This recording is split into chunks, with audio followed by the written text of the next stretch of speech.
There's a small town in northern Montana called Ridgefall. It's the kind of place people pass through, not settle in. Long stretches of road. Too much quiet. Nights that feel longer than they should. I moved there for work.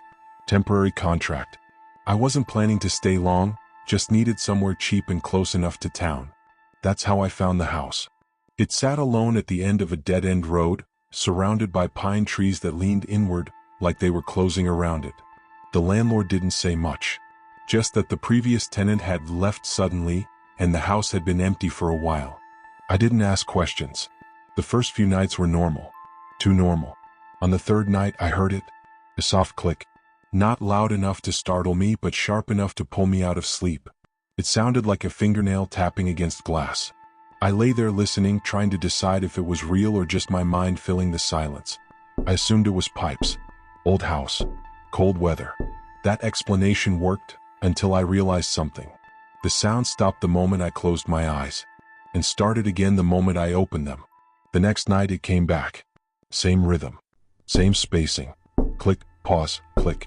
Only this time it was closer. I changed rooms, thinking maybe the sound carried through the walls. But no matter where I went, it stayed just near enough to hear clearly.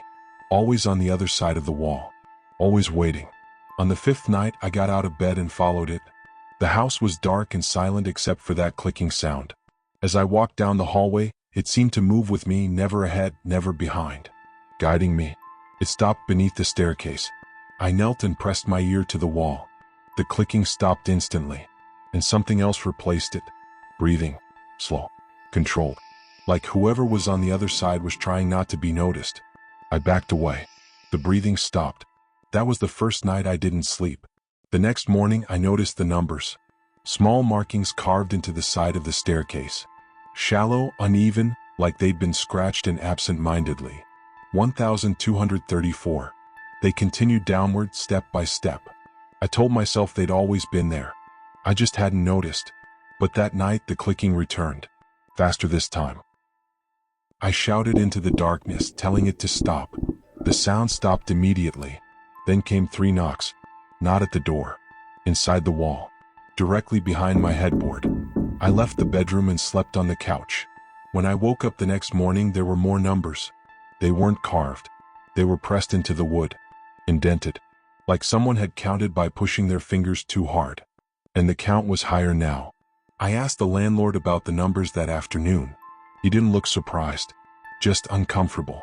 He said the house used to belong to a man who worked nights. Kept to himself. Had odd habits. That was all he'd tell me. That night the clicking came back. But it wasn't coming from one place anymore. It was everywhere. Walls. Ceiling. Floor. The house sounded like it was alive. I locked myself in the bathroom and sat on the floor, covering my ears. It didn't help. Because the sound wasn't just around me now. It was inside my head.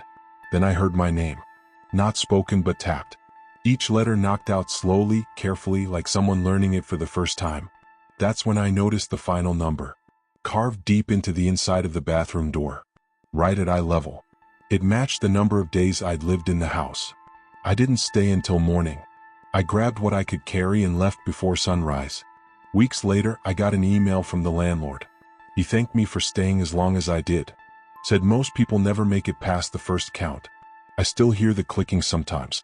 Usually when I'm alone. Usually when I'm awake. And I don't know if the house is still counting. Or if it finished. Would you have stayed longer? Or left sooner? Let us know in the comments. Like, subscribe, and turn on notifications for more stories like this.